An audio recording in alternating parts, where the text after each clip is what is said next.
राम मंदिर जाने के लिए 31 साल बाद हटाई गई यातायात प्रतिबंध की बेड़ियां 1992 के बाद से हुई थी सख्ती। रामनगरी में लंबे समय से कदम दर कदम जकड़ी यातायात प्रतिबंध की बेड़ियां अब काफी हद तक हटा दी गई हैं।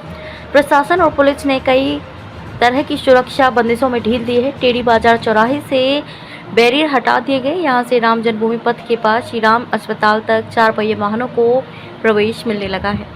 रामघाट चौराहे पर भी वाहनों को नहीं रोका जाएगा। अयोध्या में प्रमुख पर्वों के अलावा वीकेंड यानी शनिवार व रविवार को श्रद्धालुओं की भीड़ अधिक होती है। इस दौरान यातायात प्रबंधों का दंश अभी तक स्थानीय लोगों के साथ देश भर से आने वाले श्रद्धालु झेल रहे थे। रामनगरी में रहने वालों को तो सामान्य दिनों से भी सुरक्षा कारणों से तमाम झंझावतों का सामना करना पड़ता था। शनिवार से इसमें काफ़ी राहत दे दी गई है। यातायात प्रतिबंधों में ढील दिए जाने से सबसे ज़्यादा राहत रामकोट के वासियों को मिली है। पहले टेढ़ी बाजार बैरियर व गोकुल भवन बैरियर पार कर वहीं वाहन जाते थे जिन्हें विशेष अनुमति होती थी या फिर जिनके पास येलो जोन का पास हो। अब टेढ़ी बाजार से 4 पहिया वाहन सीधे कटरा असरफी भवन होते हुए रामपथ पर पहुंच सकते हैं। हालांकि उनवल बैरियर से राम जन्मभूमि की ओर 4 पहिया वाहनों का प्रवेश अभी भी प्रतिबंधित है। इधर वही वाहन जा सकेंगे जिनको कंट्रोल रूम से जाने की अनुमति दी गई हो।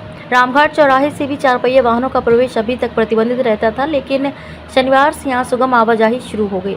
एसपी सिटी मधुबन सिंह ने बताया कि श्रद्धालुओं व स्थानीय निवासियों की सुविधा के लिए प्रतिबंधों में कुछ ढील दी गई है। सुरक्षा मानकों के अनुसार चेकिंग और चौकसी पहले की तरह ही रहेगी। अब कंट्रोल रूम के मैसेज व येलो जोन पास की बाध्यता खत्म। सर, गाड़ी का नंबर नोट है, देख लीजिए। राम मंदिर दर्शन के लिए जाना है। सुरक्षाकर्मी बोलते हैं नंबर देखने की जरूरत नहीं है, आप जा सकते हैं। दिल्ली के श्रद्धालु अमरनाथ साहू मुस्कुराकर जय श्री राम बोलते हुए आगे बढ़ जाते हैं। थोड़ी देर बाद निखिल गोस्वामी अपना 4 पहिया वाहन लेकर आते हैं। सुरक्षाकर्मी को येलो जोन का पास दिखाते हैं। सुरक्षाकर्मी फिर कहते हैं इसकी जरूरत नहीं, आप जा सकते हैं।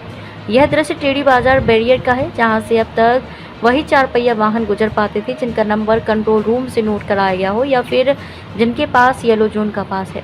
लेकिन शनिवार को यहाँ बैरियर हटा दिए गए, रोक टोक भी खत्म हो गई। इसके चलते श्रद्धालुओं के साथ स्थानीय नागरिकों का आवागमन अयोध्या धाम में पहले की तुलना में काफ़ी सुगम हो गया। 1993 में बने एक्ट के बाद रामकोट में बढ़ गए प्रतिबंध। 6 दिसंबर 1992 की घटना के बाद रामकोट में प्रतिबंध बढ़ा दिए गए थे। इसके बाद 1993 में अयोध्या एक्ट बनाया गया, जिसके बाद प्रतिबंधों में और इजाफा हो गया।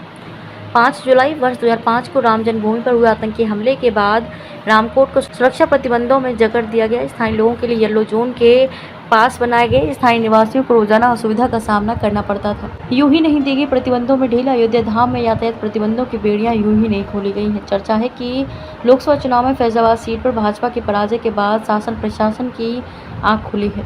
भाजपा की पराजय के बाद से अयोध्या वासियों को सोशल मीडिया पर कोसा भी जा रहा था। उसके बाद रामनगरी के साधु संतों ने प्रतिक्रिया भी दी थी। संतों ने भाजपा की हार का एक कारण अयोध्या में बेवजह के यातायात प्रतिबंधों को भी बताया था। महंत अवधेश दास कहते हैं कि रणनीतियां बनाने में शासन व प्रशासन से चूक हो गई।